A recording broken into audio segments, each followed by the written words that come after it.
ya sama yang jadi nggak usah agar-agar. Puasa sudah turun, melaksanakan pengawasan khususnya Kota Lubuk Linggau, dan dari sampai hari ini dari beberapa kali kita melakukan pengawasan sudah 53 sampel acak kita lakukan sampling ya, dan kita lakukan pengujian. Kenapa cuma 53? Kita hanya memilih sampel yang kemungkinan memiliki risiko untuk ditambahkan bahan berbahaya.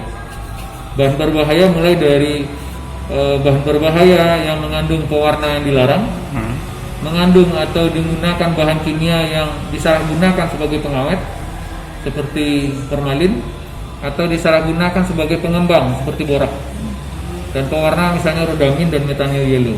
Jadi 4 hal ini yang sering disalahgunakan di dalam makanan. Sampai hari ini total 53 sampel kita sudah lakukan uji. Dari 53 sampel itu sekitar 17 sampel atau 26% itu dinyatakan tidak memenuhi syarat atau mengandung bahan berbahaya ya, mengandung bahan kimia berbahaya yang dilarang ditambahkan di dalam pangan. Dan kebetulan semuanya adalah formalin. Sama dengan tahun kemarin, formalin masih menjadi masalah di Kota Lubuk Linggau ya. Masih menjadi masalah. Dan untuk tahun ini kita melihat bahwa kasus formalin ini banyak kasusnya adalah di mie kuning basah. Tahu memang terjadi penurunan ya, tahu dari total 14 sampel yang kita lakukan uji, hanya 3 yang positif ya, hanya 3 yang positif ya, mengandung formalin. Sedangkan mie kuning basah, dari 15 sampel mie kuning basah yang kita sampling, ini mie kuning basah ini produknya nanti bisa jadi dalam bentuk rujak mie ya.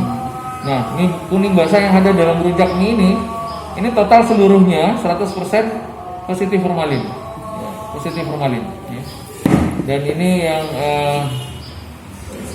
kita sangat sayangkan sekali, dan kemarin kita sudah buat surat tindak lanjut ke pedagang bahwa agar mereka untuk saat ini menghentikan dulu menjual rujak mie yang menggunakan mie kuning basah, kecuali mie kuningnya mie kuning keriting. Karena mie kuning keriting biasanya berasal dari mie kuning yang kering ya, mie kuning kering yang dikukus atau direbus, direndam dulu baru digunakan, itu biasanya bebas formalin ya.